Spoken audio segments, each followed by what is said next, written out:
Sightings.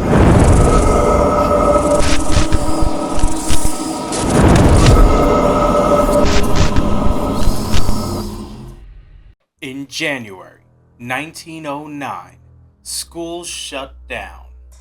Factories closed early, and armed groups roamed the streets of New Jersey because people believed a monster was hunting them.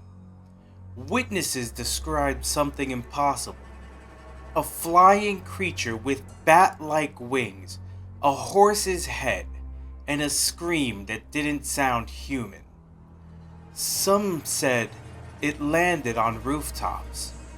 Others found tracks that appeared in the snow and then stopped midair. But the panic didn't begin there. It started almost 200 years earlier, with a desperate mother, a cursed 13th child, and a wish that should never have been spoken. The question is, did people really see something in those woods? Or did fear create a monster of its own? Because whatever happened in those forests, it terrified thousands of people at once. To really get this legend, you first have to understand the place it calls home: the New Jersey Pine Barrens. It's a massive, sprawling expanse of over 1 million acres, a dense, ancient forest with dark, cedar-stained rivers that look like black veins snaking through the land. Today, it's a protected reserve, but back in the 18th century, it was the edge of the known world. This was a place for people with nowhere else to go. Mainstream society saw the Pine Barrens as a refuge for outcasts, poor farmers, fugitives, runaway slaves, and gangs of highwaymen called pine robbers. It was a place of isolation, hardship, and deep-rooted superstition. A perfect cradle for a monster. It was right here, in a part of the Barrens known as Leeds Point, that Japhet and Deborah Leeds were raising their family. For them, a 13th child wasn't just another mouth to feed. It was a burden too heavy to bear. When she learned she was pregnant, something inside her just broke. "Let the devil take this child!" she supposedly shrieked. It was a cry that would echo for centuries. What happened next would turn a family tragedy into one of America's oldest nightmares. Months passed. On a dark and stormy night, in the fall of 1735, Deborah Leeds went into labor. Midwives gathered. Her husband paced, and the sound of the storm mixed with the wife's cries. At first, everything seemed fine. A baby boy was born, and for just a second, he looked perfectly healthy. But that relief didn't last. Within minutes, something horrific began to unfold. The infant started to shake, to change. Legend says his body grew at an impossible speed. His head stretched into the shape of a horse. Horns ripped through the skin on his forehead. His fingers twisted into sharp talons, and from his back, huge leathery bat-like wings burst out. His eyes, once innocent, now glowed a menacing red. the room exploded into chaos. Some versions of the story say the creature, now fully formed, attacked the very midwives who delivered it. The more common telling is that it simply unfurled its wings, let out a blood-curdling scream, and flew around the room in a blind panic. The rest of the family heard the shrieks and burst through the door, only to find a scene straight out of a nightmare. Before anyone could move, the creature shot up the stone chimney. With one last unearthly wail, it vanished into the stormy night. The Leeds devil was born, and according to the legend, it never left. Honestly, that's where the story stops feeling like folklore and starts feeling like a nightmare. Immediately, the story spread like wildfire, and the Leeds became cursed. But was this just a scary story born from superstition? Or was there something more to it? Some historians think the legend has a deeper, more political roots. The tale might not have been about Deborah Leeds' child, but about her father-in-law, Daniel Leeds. He was a well-known but controversial guy in colonial New Jersey. He made almanacs filled with astrological symbols that his conservative Quaker neighbors saw as pagan, even demonic. They called him evil, and his family crest, which he put on his almanacs, just happened to feature a wyvern, a winged dragon-like creature. It looked a lot like a devil. So the Leeds devil might not have started as a monster at all. It could have been a political smear against Daniel and his family. And whether that's true or not, the legend only grew darker from there. Scholars also offer another, much sadder interpretation. They see the story of Mother Leeds as a coded message about the grim reality for women in colonial America. It's a story about the desperation of a woman with no control over her own body, facing yet another pregnancy in crushing poverty. The monster, in this light, isn't her child, it's her suffering and despair given physical form. Whatever its real origin, the legend grew a life of its own. For nearly 200 years, the Jersey Devil was just a story whispered in the Pine Barrens. Then something changed. And this is where things get weird. If you're enjoying this story so far, take a second to like the video. It really helps the channel. And if you love real legends, cryptids, and deep dives like this, subscribe and hit the bell so you don't miss what's coming next. Suddenly, people weren't just telling the story anymore. They were living it. The story got even stranger as it got a shot of credibility from some surprisingly famous people. Joseph Bonaparte, Napoleon's older brother, who lived in New Jersey for a time, claimed he found strange tracks in the snow and encountered a hissing creature while hunting.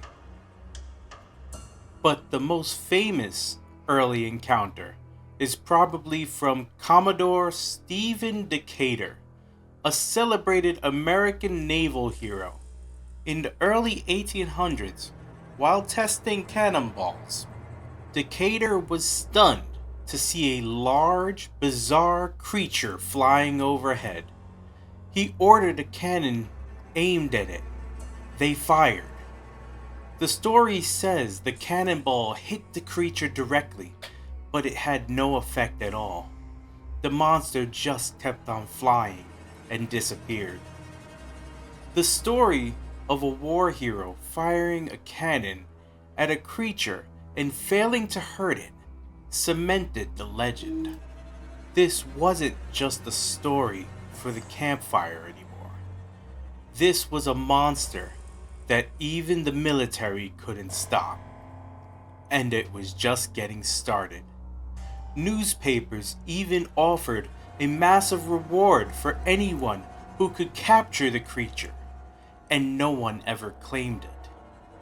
And just when the story should have faded into folklore, something happened that turned the legend into headline news.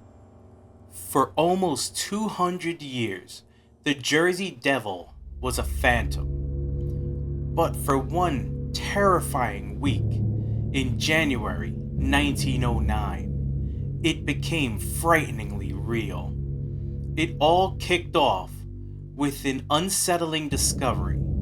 A councilman in Bristol, Pennsylvania, found strange cloven hoofprints in the snow.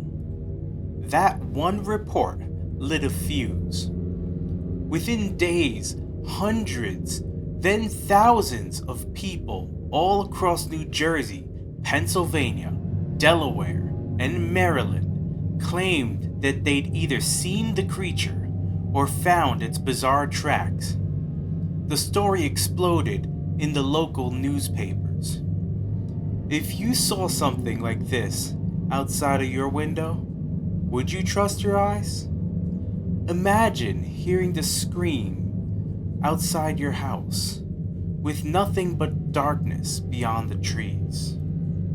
The descriptions were all eerily similar.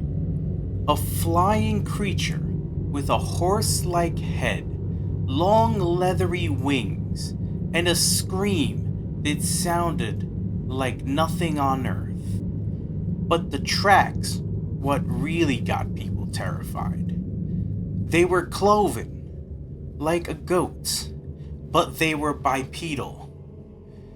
They showed up on rooftops and in locked yards, often stopping dead as if the creature had just taken off into the sky.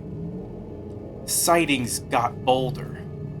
In Camden, it reportedly attacked a social club.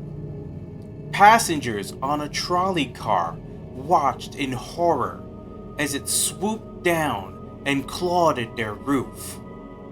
Police in several towns fired their guns at it, but their bullets seemed to have no effect. Panic seized the entire region. This wasn't a rumor anymore. It felt like an invasion. The fear was so real that schools and factories shut down because people were too scared to walk to work. The economy of whole towns ground to a halt. Armed vigilante groups formed, determined to hunt the beast down. Newspapers offered a $10,000 reward for its capture. The prize was never claimed, because whatever people saw, it vanished without a trace. And no one has ever proven what it was. Then, just as suddenly as it all began, it was over. After that one frantic week, the sightings just stopped. The Jersey Devil slipped back into the shadows, leaving behind a question that still hangs in the air. What did thousands of people actually see during that week in January 1909? The 1909 panic solidified the legend, but when you look closer, the details get a little messy. The most common features are the horse-like head, bat wings, and cloven hooves. But after that, the descriptions are all over the place. Some say it has a kangaroo's body, or a dog's head, or a forked tail. For every piece of evidence, there's a rational explanation waiting. The first, most cynical theory is that it's all just a scary story from a paranoid time that got out of hand. A more tragic theory suggests that there was no demon, but a human tragedy. What if the 13th child was simply born with severe physical deformities? In the superstitious world of 1735, a child like that might have been seen as a literal curse. This theory suggests that the family, unable to care for their child or face being cast out, abandoned it in the forest.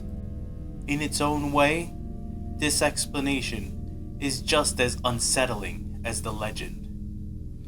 Another popular idea is simple misidentification. The Pine Barrens are home to the sandhill crane, a huge bird with a wide wingspan and a loud rattling call that could easily sound like a scream in the middle of the night. A great horned owl, seen only in silhouette, could also be mistaken for something more sinister. But a big bird doesn't quite explain the sheer scale and consistency of the 1909 sightings. This leads us to the most complex explanation: mass hysteria. In the events of 1909, our textbook example, it starts with a trigger, the hoof prints. Then media amplifies it. As the story spreads, a collective anxiety builds. People are primed to see something. Every strange shadow, every weird noise gets filtered through the lens of the legend. It doesn't mean thousands of people are lying. It just means their brains, primed by fear and headlines, were filling in the blanks. But here's the problem. Mass hysteria doesn't leave tracks on rooftop. So where does that leave us? We're caught between a terrifying legend and a mountain of rational explanations. On one hand, you have a story that has survived for 3 centuries, with thousands of people who have sworn that they saw something unnatural. You have the mass panic of 1909, an event so widespread it's hard to dismiss completely. And you have an unsettling legend born from real-world despair that simply refuses to die. On the other hand, you have science and reason. You have plausible explanations rooted in political rivalries, social struggles, and human psychology. You have the simple answer of misidentified animals and a clear understanding of how mass hysteria can build a monster out of thin air. Today, the Jersey Devil is a beloved part of New Jersey's identity. It's so iconic that a popular myth claims it was designated the official state demon in 1938. It's the mascot for the state's NHL team. And even now, people driving the remote roads of the Pine Barrens report a dark figure darting in front of their headlights. Hikers still claim to hear an unearthly scream echoing through the trees. Is it the Jersey Devil? A real cryptid that science has yet to find? A supernatural monster unleashed by a moment of human suffering? Or is it just a powerful myth we created ourselves? A ghost built from our own fear of the darkness at the edge of the woods? Maybe the Jersey Devil survives because monsters don't just live in the woods, they live in our imagination. And maybe that's why we're still telling this story today.